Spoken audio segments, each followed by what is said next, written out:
I'm Lingzhi Sun, and I'm from University of Hawaii. Today, I'd like to present some of my recent work on the detection of FeOOH using multiple datasets. So FeOOH have three polymorphic forms, but in this work, just for simplicity, we call them all goethite. So on Earth, goethite is usually, the formation of goethite is usually related to water hydrothermal process. So the detection of goethite in planetary bodies is indicating the a water-related alteration. Goethite has already been detected on Mars, but on the Moon, where it's super dry and vacuum. Is it possible to detect goethite? The answer is yes. There's this famous Apollo 16 rusty rock, where there has been many work by Day et al. And Shearer et al. They have suggested that the formation of goethite on the lunar surface is from an indigenous process.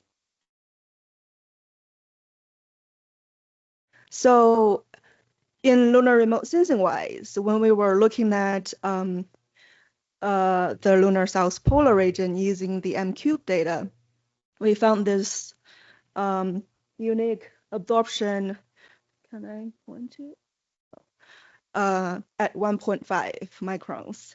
And you can see from Carl's plot, so I have this 3 micron absorption there. When the 3 micron absorption is that strong, it's impossible to be water to have such a strong 1.5 micron absorption. So it's something more stable. And we think it's goethite. And then we found a consistent spectra from the USGS spectral library showing the same absorption features. So this 1.5 micron absorption is pretty unique to almost all of the lunar other minerals, known materials. So we can use it to identify and map the distribution of goethite on the lunar surface. And we also found the emission plots, emission spectra from RELAB, and we can see within the wavelength range of Diviner, there's a maximum near 8.5 microns. So we can also use that to identify goethite. But this spectral shape is pretty similar to all of them. Well, the thing is, they're all of them near the lunar poles. The answer is no, because we already have this awesome mineral map derived by Limling et al. Using the SP data, showing all of it is quite depleted in both north and south polar region of the Moon. So this is the most exciting part, cross-validation using multiple data sets. So the lower left, we have a IBD map, integrated band depth map at 1.5 microns, and we identified several spots that has pretty strong absorption using the M-cube data. Includes the DeGelarge, Shackleton East and West Wall, and the Burbage crater. So we extracted the data for this 4 spots using M-cube, SP, and Diviner data. So the top 2 plots, you can see M-cube and SP data where they both show this 1.5 micron absorption. And for all of the Diviner data for these 4 sites, you can see this spectral shape, emissivity spectral shape consistent with goethite. And we also want to look at the diurnal variation and see if this is a stable, is this from a stable material, just to reconfirm. As you can see from what Janice showed, there's for lunar water variation, you can see there's a diurnal variation from morning to noon and to evening. So we did kind of the similar thing. We used the IBD map. So we select M-cube orbits for these 4 craters, and we selected, so there's M-cube orbits obtained during the same day, but different local time. So from morning to noon and evening. So we selected those overlap areas for these 3 orbits and plot the histogram of this IBD map. And you can see for all of the 4 craters, there's not much variation among a diurnal cycle on lunar surface.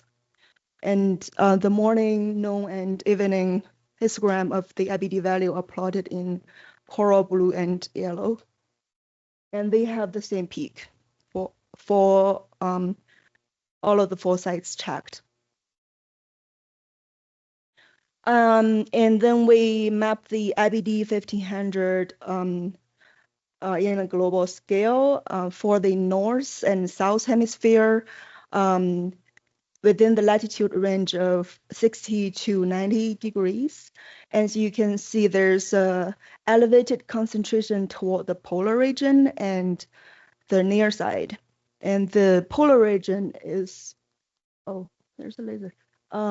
Is pretty much concentrated because there's red, means it's higher in concentration. And to quantify this variation, we averaged the IBD value along the latitude and longitude. So the top plot is the latitude variation. So red is south and blue is north hemisphere. We can see this almost linear increase from 60 to 90 degrees for both north and south. And for the longitude variation, we can see this elevated concentration toward the near side of the moon, but there's a little shift toward the trailing side of the moon. And there's a peak near 120, 130 west. This might be a result of the oxygen supply from magnetotail, or there's a weird solar flux variation in there. We're not sure about that for now. And we also checked the azimuth preference. So when imagine you are sitting in a crater, you can divide your surrounding into 4 directions: north, south, west, and east. So we used the azimuth map, then we selected all these 4 directions using the IBD map and made a histogram plot for the north and south hemisphere. And you can see there's not much variation, like there's very little difference for these 4 directions. But if 2 minutes. Okay. But there's a slight preference toward the east and equator facing side. And here's my conclusion. So we found broad distribution of goethite at north and south polar region. And there's elevated concentration toward the pole and the near side.